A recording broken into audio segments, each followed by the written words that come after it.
ফুলের সৌন্দর্যে আমরা বিমোহিত হই। ফুলের সুগন্ধে 10 দিক আমোদিত হয়। এই ফুল প্রতি মুহূর্তে মানুষের ইন্দ্রিয়কে তৃপ্ত করে।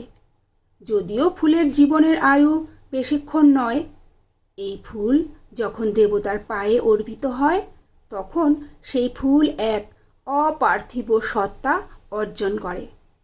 মানুষ আপন কল্যাণের কারণে সেই ফুলকে মাথায় ধারণ করে। দেবোচ্ছিষ্ট ফুলের গৌরব অনেক গুণ বৃদ্ধিপ্রাপ্ত হয়। মানুষের ক্ষেত্রেও একই কথা প্রযোজ্য। সজ্জনের সান্নিধ্য মানুষের চারিত্রিক মহিমাকে আরও উন্নত করে তোলে।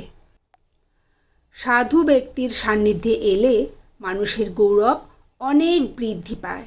ঠিক একইভাবে দেবতার সংসর্গে এলে ফুলের সৌন্দর্য সুষমা বুঝি শতগুণে বৃদ্ধিপ্রাপ্ত হয়। এখানে মহামন্ত্রী চাণক্য একটি সুন্দর উদাহরণ দিয়েছেন।